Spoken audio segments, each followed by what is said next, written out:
Hey there, guys. Coming at you is the video game frog reporting from the swamp, and here we're playing solo leveling Arise Overdrive. I'm not gonna lie to you, I quit before 10 hours on this game.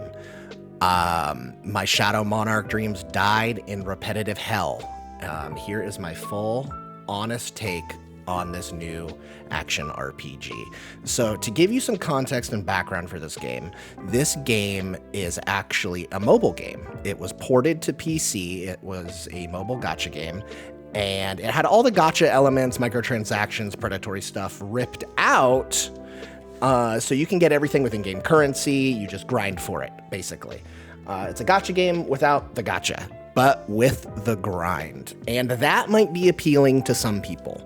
That might be really favorable to certain audience members, but that is not my cup of tea. I don't mind grinding, but the level of grinding in mobile games, even without a cash shop, is quite frankly bonkers. So I guess if you want something that just will eat up your time, and you don't mind repetitive gameplay and combat, then this game is going to be right up your alley. For playtime, I played a little less than 10 hours. I tested the assassin class. There are 4 different classes in the game. There's like an assassin, a fighter, a mage, and like it's called controller or ruler, I think. And that one seems to be kind of like a mix. For those of you that have never watched the solo leveling anime, then you are probably unfamiliar that your main character actually becomes a necromancer, and he starts out as an assassin. And so assassin is the canon choice. Ruler, I think, is supposed to be closer to necromancer. I didn't play it. You don't get to respec your class. So I don't know. But from my gameplay time, what I can tell you is that the combat's very flashy and looks really cool. It kind of reminds me of Grand Blue Fantasy Relink meets Final Fantasy 16. You're doing lots of cool combos. There's particle effects everywhere, explosions. You're juggling enemies, hitting multiple enemies. It feels and looks really cool. You get a parry. You get a dodge. The dodge and the parry both get increased dodge and parry windows if you put more stats into perception and agility to make those better. So it gets easier and easier as you level, not just in terms of strength, but also in terms of how easy it is to parry and dodge attacks, to the point where you basically just will stop taking damage. The problem is that while the power fantasy starts strong, it kind of never really goes to the same length as the show does. And what I mean by that is that the combat is just kind of, it's really flashy and can be cinematic, but you basically are just going into a room, fighting a bunch of random enemies that aren't really very threatening. You do this a couple times, then you fight a boss who is threatening, and they're kind of damage spongy, and after a while you realize you're kind of just spamming the same combos over and over and over and over and over again while dodging abilities or parrying them. The parry's really easy to hit. It doesn't really do a lot of stagger damage. It's kind of just there for you to block attacks with, and you can, like, when you parry, it does give them like a mini stagger, which will let you get some hits in. But really, everything's just kind of a damage sponge. As I was leveling up, I felt stronger against like weaker enemies, but I didn't feel like I was really that strong. Like killing random no-name mobs by hour 8, honestly, was really boring. Like having to fight, oh, here's a horde of like 10 goblins and I gotta kill them all before I can move on to the next horde of 10 goblins. Like, I know that's kind of what the show is. You know, I've watched the show. So you go in, he goes in, he fights the magical beast within the dungeon and fights the boss and kicks the boss's ass. That's kind of the precept of the whole game, the whole story, the whole everything about solo leveling. The problem is that when you have to keep doing it and it's the same thing every single level, every single mission, it gets repetitive. You know, hitting light attack over and over and over again while my heavy ability recharges, or then weapon swapping. You do get 2 weapons. You can weapon swap, which gives you 2 different light attacks, 2 different heavy attacks, and like 2 different skills, as well as like a right bumper skill. Like there's a bunch of different skills for you to hit, but they all just do more damage, it feels like. It didn't feel like I was actually comboing into them effectively, or that there was like a lot there besides just pick the abilities that deal the most damage and stagger to the boss, and you'll be golden. And also just obviously dodge its attacks. And I feel like that really murders it, because the combat itself could be fun if you weren't constantly just mashing X on things, or occasionally pressing right trigger to mash X with a different weapon.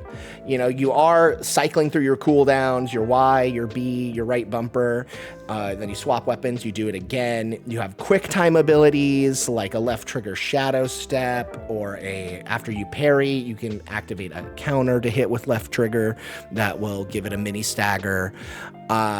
There's lots of abilities and buttons to hit.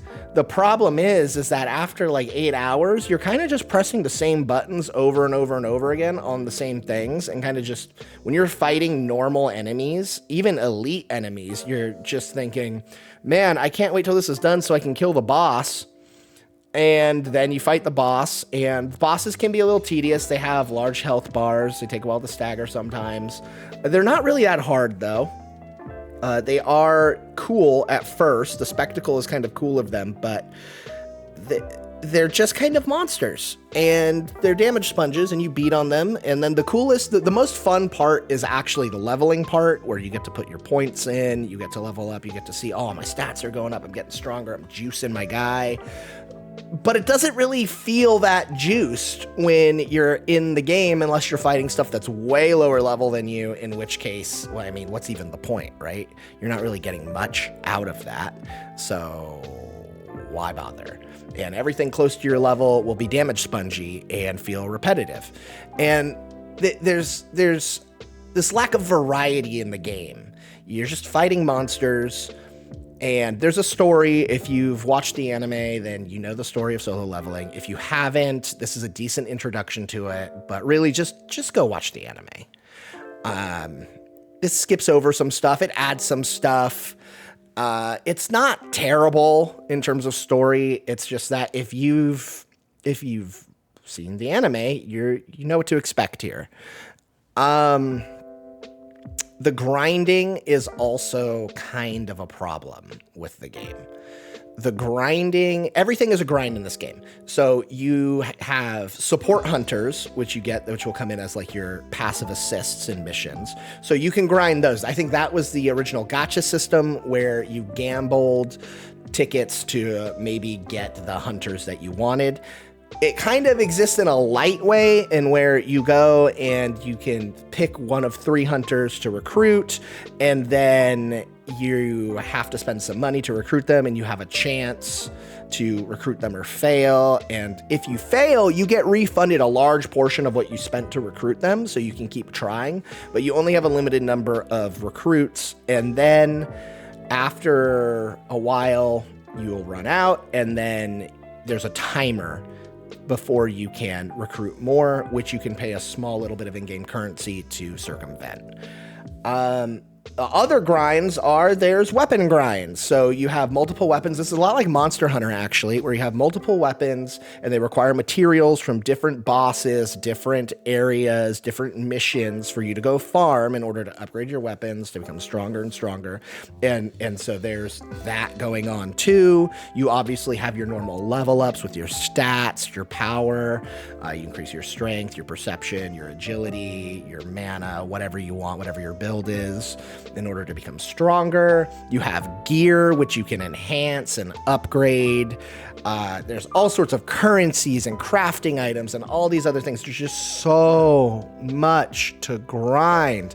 If you like gacha games, like if you're the type of person that goes, man, I really enjoy a good gacha, I just hate how they're always trying to take my money from me, they're so predatory, well, this game might be for you. If you love grinders, This game is probably going to be right up your alley. Like, you can do every mission up to like, I think 11 stars, or it's like 5 plus 6 stars or something that you can do in order to keep increasing the difficulty and level of the enemies and the worth of the materials you need. So there's always something to grind.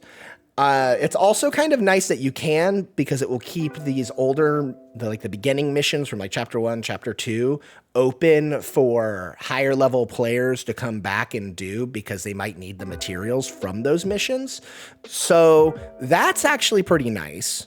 I didn't actually get to try co-op myself because the servers were crap, and honestly, I didn't see any open lobbies. I didn't try to create a lobby or join a lobby.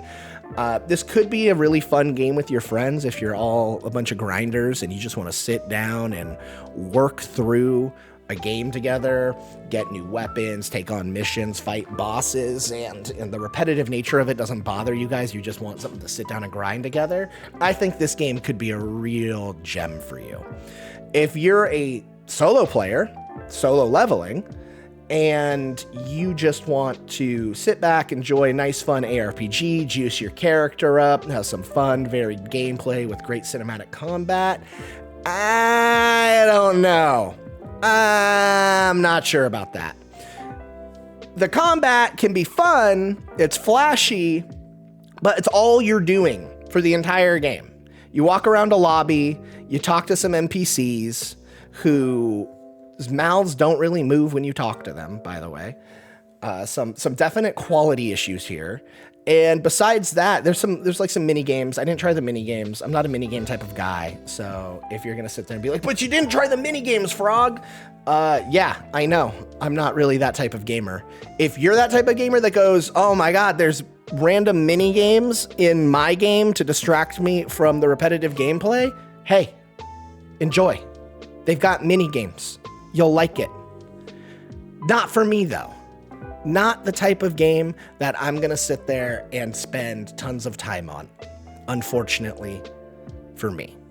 I already spent too much time on it. It feels addictive at first. When you first pick up the game and play it, it feels addictive. And like the combat's flashy. You don't really start to understand that it's all sizzle, no pop, until about 5, 6, 7, 8 hours into the game, when you go, oh, this is really all there is. This is all I'm going to be doing. There's like 10 chapters. I made it up to like chapter 5, so about halfway through. And I'm just sitting there thinking, man, how many more hours of grinding am I going to have to do with this combat system in order to get to the end? Do I really want to do that? Do I really want to get to the end so I can review it and be like, yeah, it's just as tedious and grindy and repetitive as I thought it was at hour 8. I'm sure glad I kept playing. No, that's not going to happen. When I don't like a game, when it's really not gelling with me, when I have problems with it, when I'm bored with it, I'm just going to drop it. And I'm going to tell you guys that I'm going to drop it. And I'm going to tell you exactly why I dropped it. And I dropped it entirely because of the repetitive, uber grindy nature of it. On top of that, there's performance issues. You might have noticed at the beginning of this video that it was a little bit choppy. The FPS was a little bit not there. I assure you, that's not my hardware. That is the game. The game is always online. And because the game is always online, that means you have to deal with lag in lobbies and choppiness and weird shit all the time. You have to deal with not being able to play the game. If you want to play it single player, well, tough titties, because it's always online. You have to be connected to the internet, and you have to deal with server lag. And if you don't like it, well, then fuck you. That's the game. That's the way they made it work. And it's because it's a mobile port that was just shoved onto PC. And it really like at first it felt like, oh, this is a great offering because all the gachas ripped out, all the MTXs ripped out. But is it really? The game is $40, okay? It's a $40 video game. Now, there's a lot of content for that $40. You got all the story chapters, you got all the world map missions, you got all the stuff to grind, the multiple levels of the world map missions. Like, there's all this progression, all this grinding. You have blessings that you need to grind for your passives. You have artifacts. You have all this crazy systems and stuff to put in. The devs have said they're going to be doing expansions, adding more content, adding more story missions, adding more systems and stuff to grind. So as a base platform, sure, but you shouldn't buy a game based on what it's going to be in your head or what you think it might become or even what the devs say it's going to become. Trust me, don't do that. You got to buy it based on its own merits and on the terms it's presented to you as. And right now, this is a $40 mobile game. That's the best way to describe it. It's a $40 buy-to-play premium mobile game that has no microtransactions except for, I think, cosmetics. I think you can buy cosmetics from the DLC shop, but that's it. So do you want to spend $40 on that? It has performance issues. It's an Unreal Engine game. I have a really good rig, actually, and I can't even set the game to very high preset and get 60 FPS at 4K. I can't do it. It just won't. It'll be sub 60 the entire time. Sometimes even at high preset, it'll dip below 60 during certain moments. There's no reason for this. I have a 7900 XTX and a 7800X 3D, and there's no reason this hardware should not be spanking this game. It doesn't look that good. It's not that impressive visually. And there's also kind of like this weird, I don't know if it's chromatic aberration, but there's some kind of weird filter over the whole game where, like, if you just stop and look at like some rocks and stuff, it almost looks like those images that are like 3D on your phone, but your phone's not built for 3D. And if you look at it too hard, it like hurts your eyes. It kind of has that going on. And I don't know why. I don't know why they thought that was a good idea, but it's not. On top of that, the $40 price tag for not great performance, there's also a lack of quality all throughout the game. You have fully animated and voiced cutscenes at some times, which are pretty good. And then you have manga panels for cutscenes, which are also like, okay, well, whatever, you know, it's a mobile port. The manga panel cutscenes aren't bad. Sometimes they're slightly animated. So that's good. They at least tried with that. But then other times you'll just get like the in-game character models sitting there talking to each other, and the dialogue and the subtitles won't match up at all. Or they'll be speaking one line and then the next line, they won't like say anything with their voice actor. It'll just be text. And then the next line they'll say, and it's like this really jarring, not well translated, not well localized type of thing. Another issue is that there's some cinematics where it'll have the in-game models of the characters just pop up in like a big screen with dialogue. And the thing is that their facial expressions don't change. So like your character will just sit there with the same expression on his face no matter what they're talking about. Female characters will sit there with the same expression on their face no matter what they're talking about. Everyone just has the same expression while they're talking. It's really kind of uncanny valley feeling and really low budget feeling. And I understand it's a ported mobile game, but it's $40. It's $40. I don't care. It should have a higher level of quality. We demand more in the swamp. We want more for our $40. We want better presentation for $40. If it was $20, I wouldn't mind it. $40, you gotta have some better production value going on here. You can't just straight rip a mobile game, take the gacha out, and go, here you go, here's your game, isn't it good? Like, no, you didn't really think about it. This comes across as a cash grab, as much as I hate to admit it. My final verdict on this, probably a 65 or 70 out of 100. The combat can be fun. If you're a grinder type of person, you don't mind the jank, you don't mind the lack of quality in some regards, you'll probably like this. If you got friends that you just love sitting down, grinding games with, not thinking too much about, just turn your brain off and grind with your boys or girls, this might be the game for you. If you're just an average gamer looking for a fun single-player ARPG, maybe with some online elements, you could do so much better than this. Save your money. Just save your money. You don't need to spend $40 on this, trust me.